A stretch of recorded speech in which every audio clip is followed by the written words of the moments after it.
A patent medicine testimonial by L.M. Montgomery.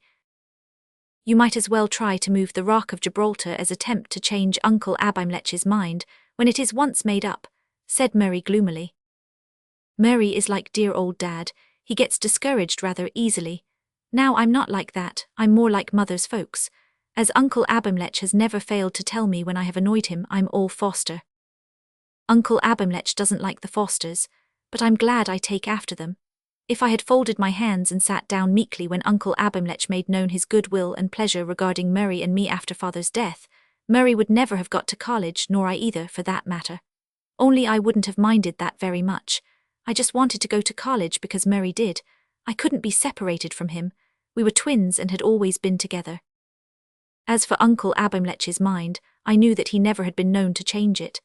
But, as he himself was fond of saying, there has to be a first time for everything, and I had determined that this was to be the first time for him. I hadn't any idea how I was going to bring it about, but it just had to be done, and I'm not all Foster for nothing.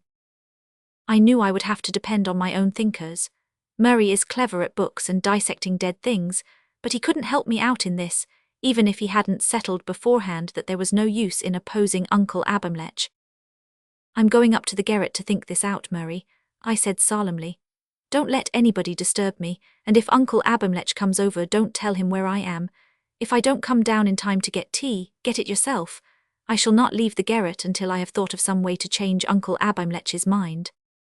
Then you'll be a prisoner there for the term of your natural life, dear sis, said Mary sceptically. You're a clever girl, Prue, and you've got enough decision for two, but you'll never get the better of Uncle Abimlech. We'll see, I said resolutely, and up to the garret I went.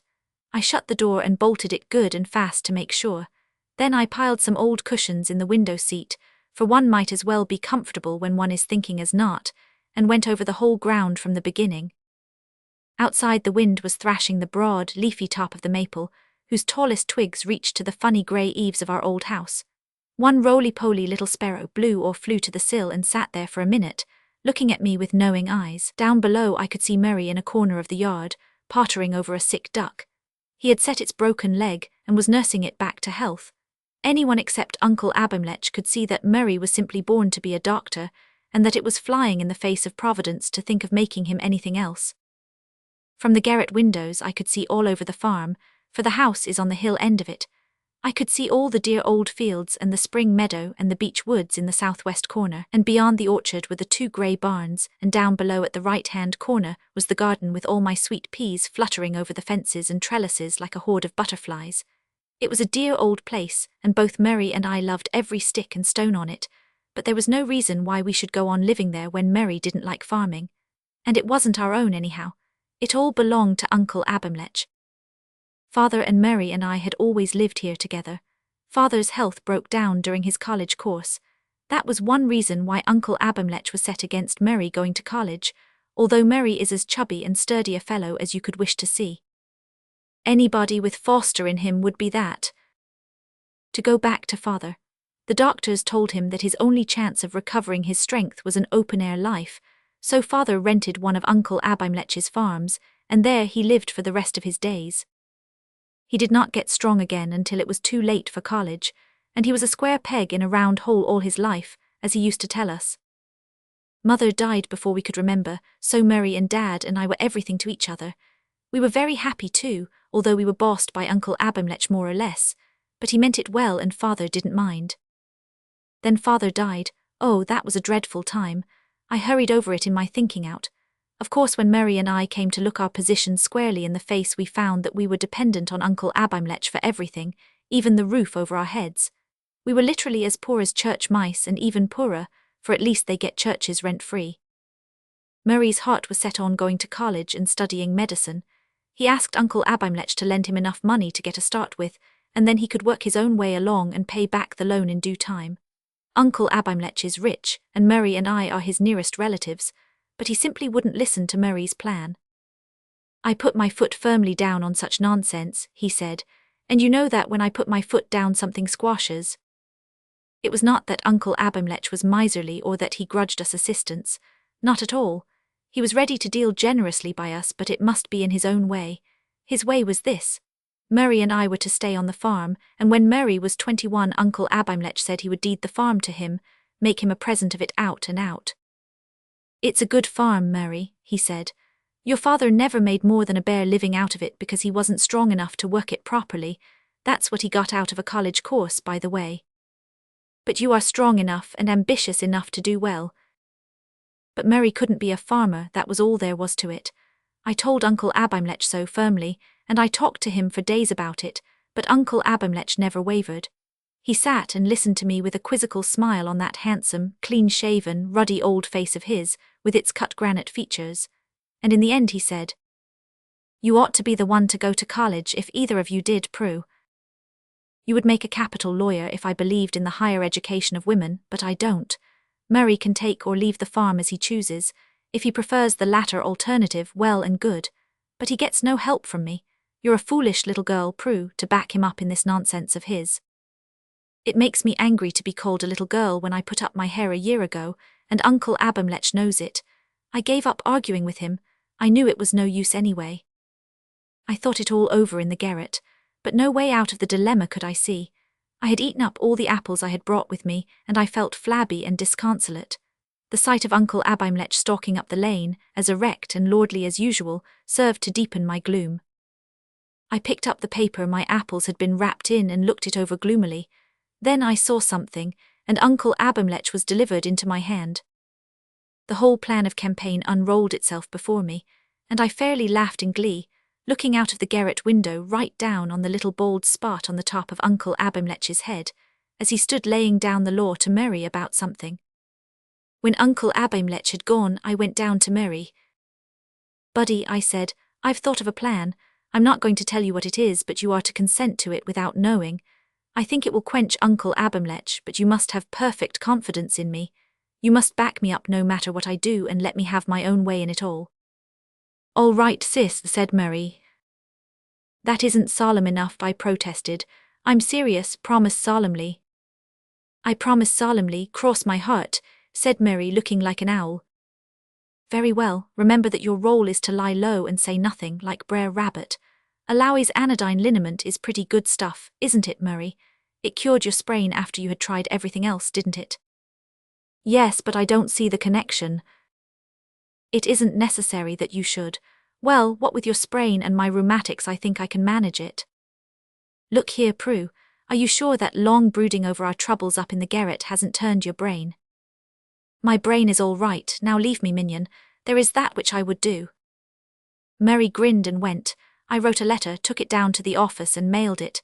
For a week there was nothing more to do. There is just one trait of Uncle Abimelech's disposition more marked than his fondness for having his own way, and that one thing is family pride. The Melvilles are a very old family. The name dates back to the Norman conquest when a certain Roger de Melville, who was an ancestor of ours, went over to England with William the Conqueror. I don't think the Melvilles ever did anything worth recording in history since. To be sure, as far back as we can trace, none of them has ever done anything bad either. They have been honest, respectable folks, and I think that is something worth being proud of. But Uncle Abimelech pinned his family pride to Roger de Melville. He had the Melville coat of arms and our family tree, made out by an eminent genealogist, framed and hung up in his library, and he would not have done anything that would not have chimed in with that coat of arms and a conquering ancestor for the world. At the end of a week I got an answer to my letter. It was what I wanted. I wrote again and sent a parcel. In 3 weeks' time the storm burst. One day I saw Uncle Abimelech striding up the lane. He had a big newspaper clutched in his hand. I turned to Mary, who was poring over a book of anatomy in the corner. "Mary, Uncle Abimelech is coming. There is going to be a battle royal between us. Allow me to remind you of your promise." "To lie low and say nothing, that's the cue, isn't it, sis?" "Unless Uncle Abimelech appeals to you, in that case you are to back me up." Then Uncle Abimelech stalked in. He was purple with rage. Old Roger de Melville himself never could have looked fiercer. I did feel a quake or two, but I faced Uncle Abimelech undauntedly. No use in having your name on the roll of Battle Abbey if you can't stand your ground. "Prudence, what does this mean?" thundered Uncle Abimelech as he flung the newspaper down on the table. Mary got up and peered over. Then he whistled. He started to say something but remembered just in time and stopped. but he did give me a black look. Murray has a sneaking pride of name too, although he won't own up to it and laughs at Uncle Abimelech. I looked at the paper and began to laugh. We did look so funny, Murray and I, in that advertisement. It took up the whole page. At the top were our photos, half life-size, and underneath our names and addresses printed out in full. Below was the letter I had written to the Alawi anodyne liniment folks. It was a florid testimonial to the virtues of their liniment. I said that it had cured Murray's sprain after all other remedies had failed, and that, when I had been left a partial wreck from a very bad attack of rheumatic fever, the only thing that restored my joints and muscles to working order was Alawi's anodyne liniment, and so on. It was all true enough, although I dare say old Aunt Sarah from the Hollows rubbing had as much to do with the cures as the liniment, but that is neither here nor there. "What does this mean, Prudence?" said Uncle Abimelech again. He was quivering with wrath, but I was as cool as a cucumber, and Murray stood like a graven image. "Why that, Uncle Abimelech?" I said calmly. "Well, it just means one of my ways of making money. That liniment company pays for those testimonials and photos, you know. They gave me $50 for the privilege of publishing them. $50 will pay for books and tuition for Murray and me at Kentville Academy next winter, and Mrs. Treadgold is kind enough to say she will board me for what help I can give her around the house, and wait for Murray's until he can earn it by teaching." I rattled all this off glibly before Uncle Abimelech could get in a word. "It's disgraceful," he stormed. "Disgraceful. Think of Sir Roger de Melville and a patent medicine advertisement. Murray Melville, what were you about, sir, to let your sister disgrace herself and her family name by such an outrageous transaction?" I quaked a bit if Murray should fail me, but Murray was true blue. "I gave Prue a free hand, sir. It's an honest business transaction enough, and the family name alone won't send us to college, you know, sir." Uncle Abimelech glared at us. "This must be put an end to," he said. "This advertisement must not appear again. I won't have it." "But I've signed a contract that it is to run for 6 months, I said sturdily. "And I've others in view. You remember the herb cure you recommended one spring, and that it did me so much good. I'm negotiating with the makers of that and—" "The girl's mad," said Uncle Abimelech, stark staring mad. "Oh no, I'm not, Uncle Abimelech. I'm merely a pretty good businesswoman. You won't help Murray to go to college, so I must. This is the only way I have, and I'm going to see it through." After Uncle Abimelech had gone, still in a towering rage, Murray remonstrated, but I reminded him of his promise and he had to succumb. Next day Uncle Abimelech returned, a subdued and chastened Uncle Abimelech. "See here, Prue," he said sternly. "This thing must be stopped, I say it must. I am not going to have the name of Melville dragged all over the country in a patent medicine advertisement. You've played your game and won it. Take what comfort you can out of the confession. If you will agree to cancel this notorious contract of yours, I'll settle it with the company, and I'll put Murray through college, and you too if you want to go. Something will have to be done with you, that's certain. Is this satisfactory?" "Perfectly," I said promptly. "If you will add thereto your promise that you will forget and forgive Uncle Abimelech, there are to be no hard feelings." Uncle Abimelech shrugged his shoulders. "In for a penny, in for a pound," he said. "Very well, Prue, we wipe off all scores and begin afresh, but there must be no more such doings. You've worked your little scheme through, trust a Foster for that, but in future you've got to remember that in law you're a Melville whatever you are in fact." I nodded dutifully.